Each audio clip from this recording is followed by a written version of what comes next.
ప్రధానమంత్రి నరేంద్ర మోదీ తన మనసులోని భావాలను దేశ ప్రజలతో పంచుకునే మన్ కీ బాత్లో పలు అంశాలను ప్రస్తావించారు. డిసెంబర్ నెలలో వచ్చే కార్యక్రమాలను గుర్తు చేయడంతో పాటు ఆజాదీ కా అమృత్ మహోత్సవాల్లో జరుగుతున్న కార్యక్రమాలను వివరించారు. దీంతో పాటు స్వాతంత్ర సంగ్రామంలో గిరిజనులు అందించిన సహకారాన్ని, శ్రీకృష్ణుడు నడయాడిన బృందావన గొప్పతనాన్ని, విదేశాల్లో బృందావనానికి ఉన్న ప్రాశస్యాన్ని వివరించారు. దీంతో పాటు ఆయుష్మాన్ భారత్ పథకం ప్రయోజనాన్ని, యువత స్టార్టప్లను ప్రారంభించి ప్రపంచ సమస్యల పరిష్కారానికి అందిస్తున్న సహకారాన్ని వివరించారు. మన్ కీ బాత్ పై మరిన్ని వివరాలు ఇప్పుడు చూద్దాం.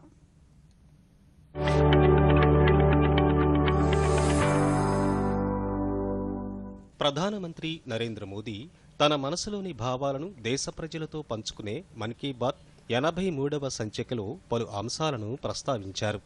2 రోజుల తర్వాత ప్రారంభం కానున్న డిసెంబర్ నెల గురించి ప్రధాని మాట్లాడుతూ, ఏడాదిలో చివరి మాసం కావడంతో కొత్త ఏడాదిని జరుపుకునేందుకు అవసరమైన ఏర్పాట్లను ప్రతి ఒక్కరూ చేసుకుంటున్నారని అన్నారు. ఇదే నెలలో నావికాదళ దినోత్సవాన్ని, సాయుధ దళాల జెండా దినోత్సవాన్ని కూడా దేశం జరుపుకుంటుందని ప్రధాని వివరించారు.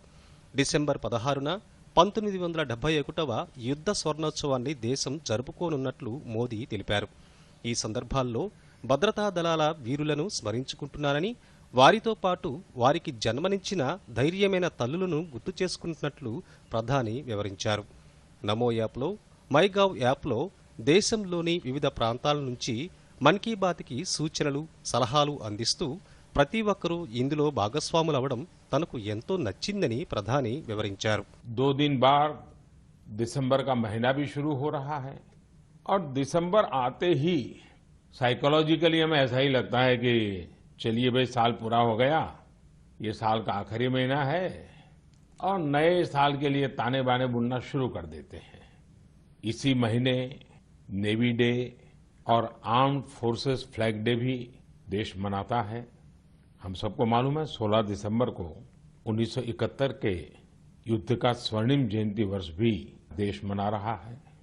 मैं इन सभी अवसरों पर देश के सुरक्षा बलों का स्मरण करता हूं, हमारे वीरों का स्मरण करता हूं और विशेष रूप से ऐसे वीरों को जन्म देने वाली वीर माताओं का स्मरण करता हूं. हमेशा की तरह इस बार भी मुझे नमो ऐप पर, माई गॉव पर आप सबके ढेर सारे सुझाव भी मिले हैं. आप लोगों ने मुझे अपने परिवार का एक हिस्सा मानते हुए अपने जीवन के सुख दुख भी साझा किए हैं. దేశవ్యాప్తంగా ఆజాదీ కా అమృత మహోత్సవాలు జరుగుతున్న వేళ గ్రామ పంచాయతీ నుంచి పార్లమెంటు వరకు దేశం కోసం ఏదైనా చేయాలని ప్రభుత్వాల్లో, ప్రజల్లో స్ఫూర్తి కొనసాగుతుందని అన్నారు. ఈ సందర్భంగా ఢిల్లీలో జరిగిన ఆజాదీకి కహానీ బాలల ప్రసంగం గురించి ప్రధాని ప్రస్తావించారు. ఈ కార్యక్రమంలో భారత్తో పాటు Nepal, Mauritius, Tanzania, New Zealand, Fiji దేశాలకు చెందిన విద్యార్థులు స్వతంత్ర పోరాటానికి సంబంధించిన కథలను ప్రదర్శించారు. ఆజాదీ కా అమృత మహోత్సవాల్లో భాగంగా ఓఎన్జీసీ తన విద్యార్థుల కోసం నిర్వహిస్తున్న ఫీల్డ్ స్టడీ టూర్లను ప్రధాని మన్ కీ బాత్లో ప్రస్తావించారు. अमृत महोत्सव सीखने के साथ ही हमें देश के लिए कुछ करने की भी प्रेरणा देता है और अब तो देश भर में आम लोग हों या सरकारें, पंचायत से लेकर के पार्लियामेंट तक अमृत महोत्सव की गूंज है और लगातार इस महोत्सव से जुड़े कार्यक्रमों का सिलसिला चल रहा है. ऐसा ही एक रोचक प्रोग्राम पिछले दिनों दिल्ली में हुआ. आजादी की कहानी, बच्चों की जुबानी. कार्यक्रम में बच्चों ने स्वाधीनता संग्राम से जुड़ी गाथाओं को पूरे मनोभाव से प्रस्तुत किया.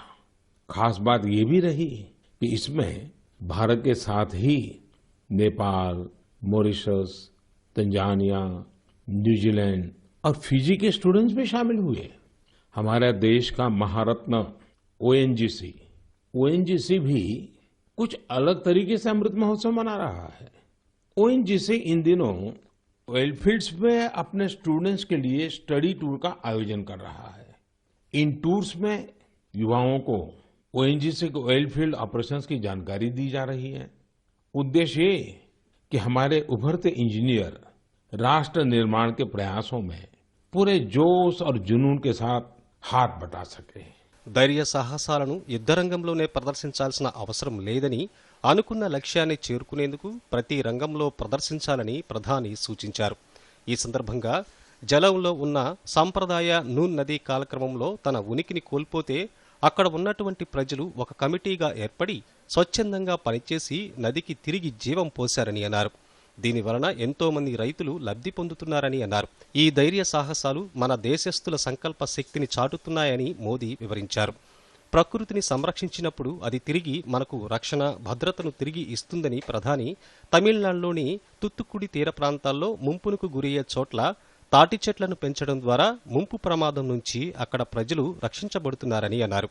మన చుట్టూ ఉన్న సహజ వనరులను కాపాడుకోవడం ద్వారా మనందరి ప్రయోజనం, తద్వారా ప్రపంచ ప్రయోజనం ఉందని ప్రధాని వివరించారు. वीरता केवल युद्ध के मैदान में ही दिखाई जाए ऐसा जरूरी नहीं होता। वीरता जब एक व्रत बन जाती है और उसका विस्तार होता है तो हर क्षेत्र में अनेकों कार्य सिद्ध होने लगते हैं। जालौन में एक पारंपरिक नदी थी, नून नदी। नून यहाँ के किसानों के लिए पानी का प्रमुख स्रोत हुआ करती थी, लेकिन धीरे धीरे नून नदी लुप्त होने की कगार पर पहुंच गई। जो थोड़ा बहुत अस्तित्व इस नदी का बचा था, उसमें वो नाले में तब्दील हो रही थी। इससे किसानों के लिए सिंचाई का भी संकट खड़ा हो गया था। जालौन के लोगों ने इस स्थिति को बदलने का बीड़ा उठाया। इसी साल मार्च में इसके लिए एक कमेटी बनाई गई। हजारों ग्रामीण और स्थानीय लोग स्वतः स्फूर्त इस अभियान से जुड़े। यहाँ की पंचायतों ने ग्रामीणों के साथ मिलकर काम करना शुरू किया और आज इतने कम समय में और बहुत कम लागत में ये नदी फिर से जीवित हो गई है। कितने ही किसानों को इसका फायदा हो रहा है। ప్రభుత్వం ప్రణాళికలు రూపొందించినప్పుడు బడ్జెట్ను ఖర్చు చేస్తూ ప్రాజెక్టులను సకాలంలో పూర్తి చేసినప్పుడే ప్రభుత్వం పనిచేస్తున్నట్లు ప్రజలు భావిస్తారని అన్నారు. ప్రభుత్వం చేపట్టే అనేక అభివృద్ధి పథకాల్లో మానవ సున్నితత్వానికి సంబంధించిన విషయాలు తనకు ఆనందాన్నిస్తున్నాయని అన్నారు.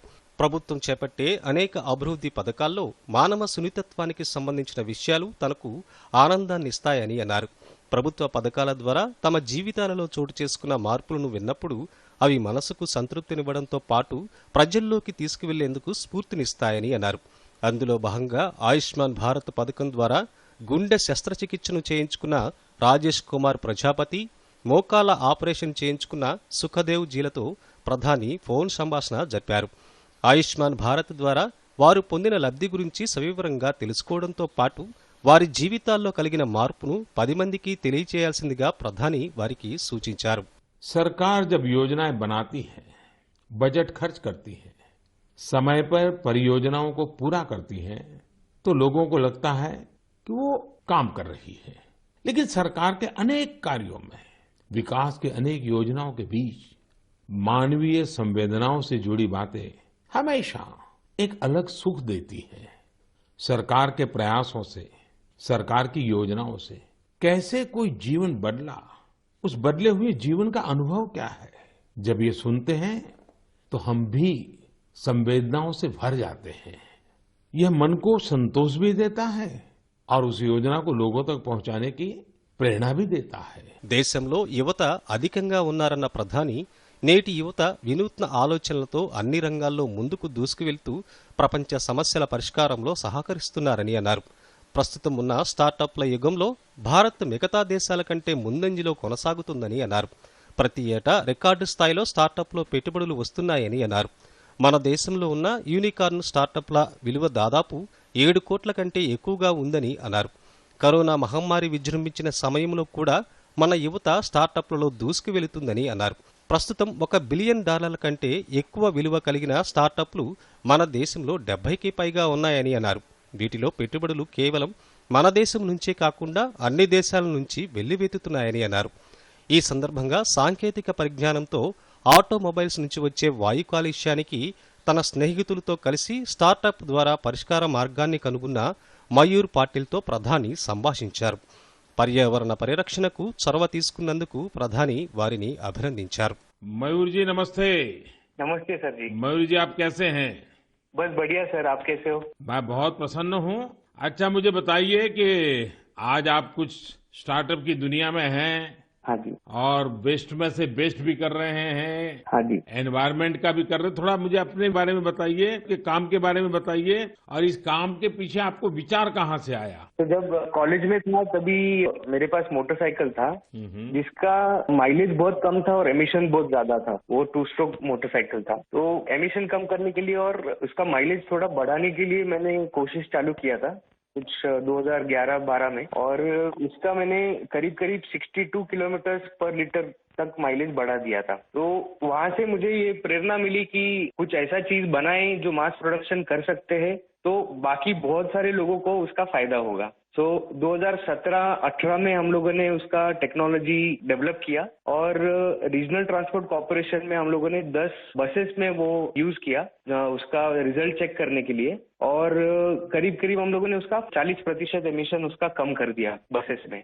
कि कॉलेज लाइफ में खुद की जो समस्या थी, उस समस्या का समाधान भी आपने खोजा, और अब उस समाधान में से जो रास्ता चुना, उसने पर्यावरण की समस्या को एड्रेस करने के लिए आपने बीड़ा उठाया। और ये हमारे देश के युवाओं का ये सामर्थ्य ही है कि कोई भी बड़ी चुनौती उठा लेते हैं और रास्ते खोज रहे हैं। मेरी तरफ से आपको बहुत शुभकामनाएं हैं। बहुत बहुत धन्यवाद। Thank you sir, thank you.